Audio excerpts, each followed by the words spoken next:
Aquanautic's Pools, well known in Polk County, announced it's filing for Chapter 7 bankruptcy and closing its doors for good. And that leaves 60 unfinished pools and panicked homeowners. And some of them now face threats of liens against their properties by subcontractors who claim the pool company failed to pay them for completed work.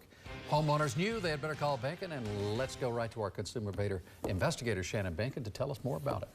Keith, customers have been reaching out to me about this for weeks, complaining of excuses and failed promises by Aquanautic's Pools. Now, the state attorney general's office tells me that they are actively reviewing consumer complaints. Meanwhile, the company owner insists that he is going to make this right.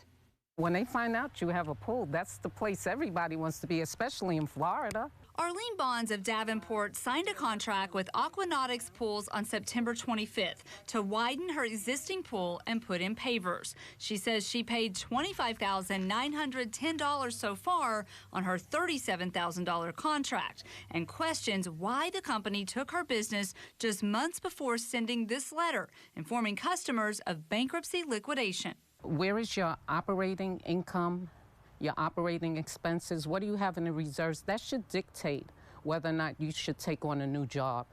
And so, do I feel that there was some deceitfulness?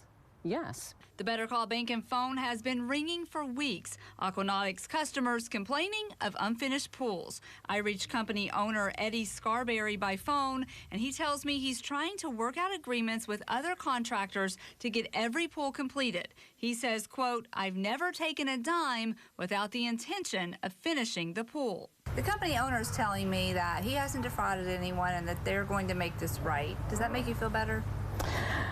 Well, I don't know, and the reason why is because I bargained in good faith when I signed my contract with them, and look at where we're at. They basically just want to be, okay, that's it, we can't finish it, go find somebody else. In Lakeland, Jack and Marifi Garcia signed their contract nearly a year ago and say their pool was estimated to be finished by summer. Their finance company paid for work as it was completed, but they have only $25,000 left on their loan and a lot more work to be done.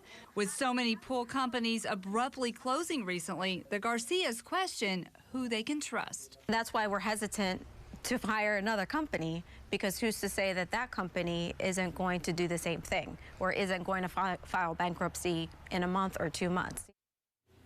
Company owner Eddie Scarberry tells me his company, which has been in business for 10 years, is now insolvent. He primarily blames his problems on material cost increases, and he insists that he's working to help customers sign with new contractors before filing for bankruptcy. He added that his house is now listed for sale, and he plans to use part of the proceeds from that to make consumers whole.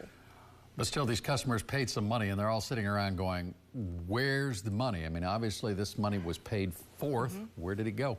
That's the big question that every consumer wants to know. And I spoke with the bankruptcy attorneys handling this case, and I was told that they don't have specifics on the financials yet, but they said that they are mediating customers' concerns. So I will have all the information you need for that law office in my story on WFLA.com, so you can call them and get your case mediated while they're offering to do it. All right, sounds good. I know you'll stay on it. Thank you, Shannon. And if you have a problem that needs solving, you better call Bankin. The telephone number on your screen, 1-855-BANKIN, or you can reach her on Facebook at WFLA Shannon.